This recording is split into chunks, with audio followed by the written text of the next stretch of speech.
All right, guys. Hey everyone, welcome back to another exciting episode of Drive with me. और इस video के अंदर हम बात करने वाले हैं about monolith versus micro service architecture. इस वीडियो के अंदर समझते हैं that what is a monolith architecture और माइक्रो सर्विस आर्किटेक्चर, इनके ट्रेड ऑफ्स क्या है, what you should use and the fundamental trade off जो इन दोनों के बीच में आता है। Okay, so with that let's start with the video. So पहले बात करते हैं about the monolith service architecture. So monolith का मतलब क्या होता है? Mono means one, that means कि कोई चीज़ अगर वन हो। मोनोलिथ में क्या करते हैं हम, ट्रेडिशनली हमारा जितना भी बैकएंड का कोड होता है उसको हम एक सिंगल रिपोजिटरी के अंदर स्टोर करते हैं।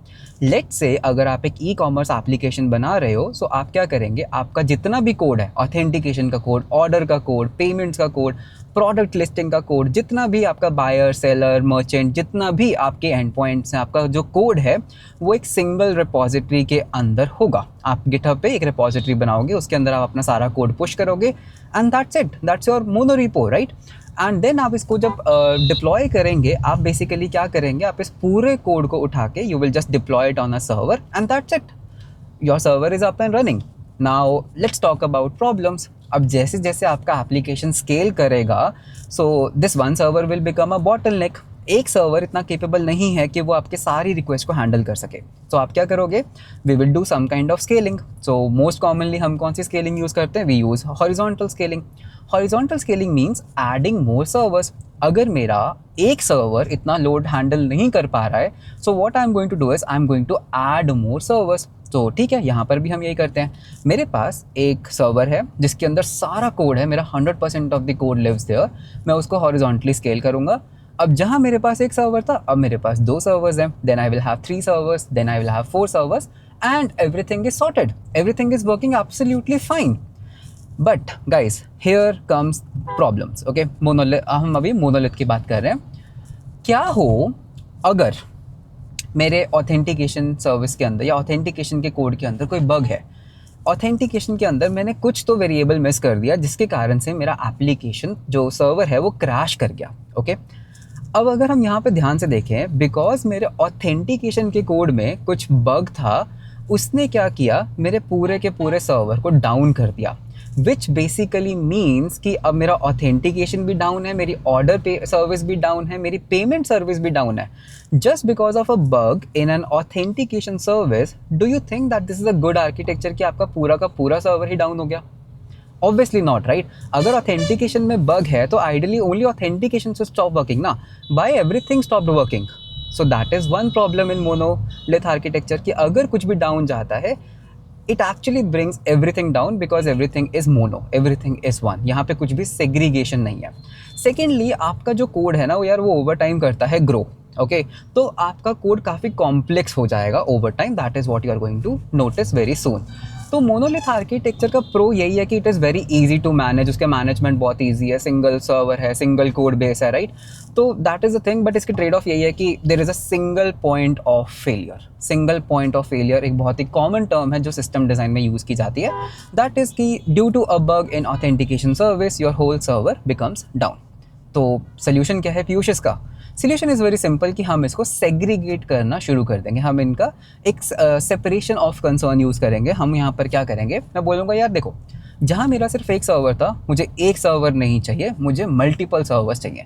मुझे ऑथेंटिकेशन का एक अलग कोड चाहिए, मुझे पेमेंट का एक अलग कोड चाहिए, मुझे ऑर्डर सर्विस का एक डिफरेंट कोड चाहिए। I am just going to segregate everything into their own respective servers. This is where you are moving into a micro service architecture. Micro services means हर एक feature की मैंने एक micro service बना दी। Authentication भाई तू अपनी खुद की एक इंडिपेंडेंट सर्विस है, ऑर्डर भाई तो अपनी खुद की एक सेपरेट सर्विस है, पेमेंट भाई तो अपनी एक सेपरेट सर्विस है। This is what it means by micro service architecture. अब जैसे ही आप माइक्रो सर्विस आर्किटेक्चर के अंदर मूव करोगे, the first problem that you are going to encounter is basically a management.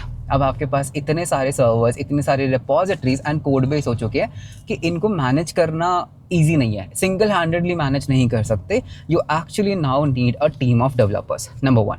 Secondly, the problem that comes in the micro service architecture is that cost बढ़ता है service का।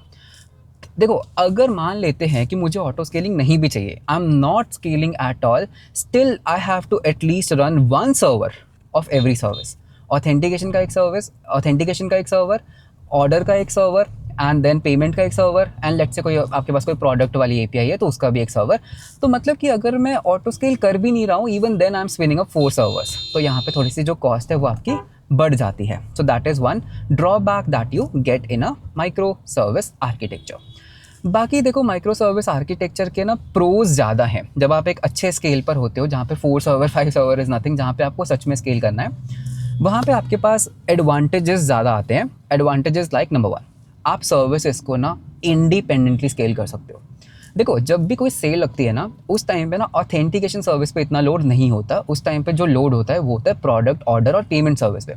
तो ठीक है ना यार, अगर मेरी पेमेंट सर्विस के ऊपर लोड है तो मैं सिर्फ पेमेंट सर्विस को स्केल कर सकता हूँ। I can still keep my authentication service only 2 instances. मैं इंडिपेंडेंटली सिर्फ और सिर्फ अपनी पेमेंट सर्विस को स्केल अप कर सकता हूँ, हॉरिजॉन्टली स्केल कर सकता हूँ to have 10 servers of payment service. मैं ऑर्डर सर्विस को स्केल कर सकता हूँ to have 20 servers, and authentication service can still remain on 2 servers. This is one very nice pro of the micro service architecture. Second pro जो यहाँ पर आता है, that is there is no single point of failure. अगर आपकी for some reason authentication service goes down, that's completely fine. Okay, आपकी कौन सी service down गई? आपकी let's say authentication service down चली गई, दैट्स ओके ना। आपकी payment service, order service, product service, ये सारी सर्विसेज बिकॉज इंडिपेंडेंट है, they are still up and running. इसका जो इम्पैक्ट है वो क्या है कि यूजर्स अब साइन अप नहीं कर पा रहे, that's okay. So that's okay कि यूजर्स, बिकॉज देखो आपने कोड में कोई बग किया तो ठीक है, उसका एक इम्प्लीकेशन आएगा, उसका एक इम्पैक्ट आएगा। तो इम्पैक्ट क्या आया कि न्यू यूजर्स साइन अप नहीं कर पा रहे, बट भाई जो ऑलरेडी यूजर्स थे, at least they can continue to shop, at least they can make payments, right. और जो सेलर्स हैं, at least they can see their orders, they can upload more products. तो इसमें सिंगल पॉइंट ऑफ फेलियर नहीं है भाई। जहाँ पर आपने बग छोड़ा है, जो सर्विस क्रैश की, सिर्फ उसी सर्विस के ऊपर इम्पैक्ट आया। इट डजंट मीन कि ऑथेंटिकेशन सर्विस डाउन होने के कारण आपका प्रोडक्ट सर्विस भी बैठ गई, आपकी पेमेंट सर्विस भी बैठ गई। That is one thing. So thirdly, इनको मॉनिटर करना आसान होता है। You can actually monitor each service independently. भाई कौन सी सर्विस बॉटलनेक बन रही है, कौन सी सर्विस में कोई बग्स हैं, तो monitoring is very easy. And most importantly, जब आपके पास एक बड़ी डेवलपर टीम होती है, you can actually have different team to work just on the product service. You can have a different team to just work on the payment service. You can have a different team to just work on the authentication service. Because अब आपका code segregate हो चुका है, आपका code more clean है, it is one piece of code, so that is also an advantage. Micro service architecture के अंदर reusability भी बढ़ जाती है. गूगल ने ऑथेंटिकेशन सिस्टम एक बार लिखा एंड वो हर जगह यूज़ कर रहा है, यूट्यूब के ऊपर, जीमेल के ऊपर, राइट, और गूगल मैप के ऊपर, गूगल सर्च के अंदर. गूगल के जितने भी प्रोडक्ट्स हैं उसके अंदर सिर्फ एक सिंगल ऑथेंटिकेशन सिस्टम है. क्यों? बिकॉज यार वो एक सेपरेट सर्विस है जो अपने आप में डिप्लॉयड है. ऐसा नहीं है कि यूट्यूब पे आपको फिर साइन अप करना पड़ता है, गूगल मैप के एक अलग ऑथेंटिकेशन सिस्टम चल रहा है, जीमेल के ऊपर एक अलग ऑथेंटिकेशन सिस्टम चल रहा है. नहीं, because of micro service architecture the reusability increases of every component. आप कॉम्पोनेंट्स को रीयूज़ कर सकते हो. सो नेट में थोड़ा सा इसको हम समराइज करते हैं अब एंड में. So micro service architecture actually में is a very nice architecture to have, but on a scale. अगर आपके पास एक डिसेंट स्केल टीम भी है, मतलब आपके पास एक डिसेंट साइज ऑफ टीम भी है, may be of 5 to 6 developers, you can easily go into a microservice architecture. But अगर आप एक solo founder हो, you have couple of lakh users, you can still stay on a monolith architecture. ये जो terms होती है ना, monolith architecture, micro service architecture, ये ना सुनने में तो बहुत अच्छी लगती है, फैसिनेटिंग लगती है, एंड हम इम्प्लीमेंट करने लग जाते हैं. But you should actually understand that when something should be implemented. Okay, हमें हमेशा अपने स्टार्टअप को अमेजॉन या फिर गूगल से कंपेयर नहीं करना चाहिए. So even if you have a lakh users and your team size is just 2 to 3 developers, you can still stay on a monolith architecture. It absolutely work fine. Okay, मैंने इन चीज़ों को ना बड़े हार्ड वे में सीखा था. बिकॉज देखो, micro service architecture बहुत कूल लगता है कि you know we are on a micro service architecture. टीचेस्ट इनिशियली पूरा माइक्रो सर्विस आर्किटेक्चर के ऊपर था. उसमें अराउंड 6 सर्विसेज थी. ओके, यूज़र्स उतने नहीं थे जितनी सर्विसेज थी एक पॉइंट पे. बिकॉज ठीक है, मुझे इन चीज़ों को एक्सप्लोर करना था, मुझे इन चीज़ों को सीखना था और मुझे इनको इम्प्लीमेंट करना था. तो I did it way. But what was the thing, मुझे उसमें से लर्निंग्स तो बहुत अच्छी मिली, but the problem was it increase my cost. Number 1, it increase my overhead. Okay, so sometimes simple things works for you. तो मैंने code को रीराइट करा. I actually bought all the code into a single repository and a single server, and उसके सिर्फ 2 instances is running. That's completely fine. It is able to cater a lakh users. Okay, हाँ ठीक है, जब वो scale lakh से millions पे जाएगा, maybe then I need all these microservice things and all these things, but not at least on 1 lakh users. So that is the thing.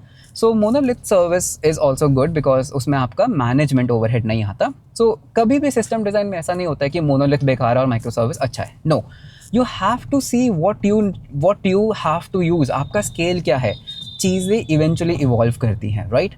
So always start your application with a monolith architecture. That is what I would highly recommend. अगर आप lakh users तक भी पहुंच पा रहे हो, it's a big number, right? And monolith just does the things. When you go on the millions of scale and the critical, the SLA, मतलब आपको up time आपके लिए बहुत critical है कि भाई अगर मेरा system down चला गया तो it will actually cost me good amount of money, good amount of revenue. That is where you move to the microservice architecture. So guys, this was the video about a microservice versus monolith. I hope you got some idea about these two terms. Video कैसा लगा मुझे comments में ज़रूर बताना. Video अच्छा लगा तो like and subscribe ज़रूर करना. मिलते हैं हम आपको नेक्स्ट वीडियो के अंदर. Until then, bye bye and take care.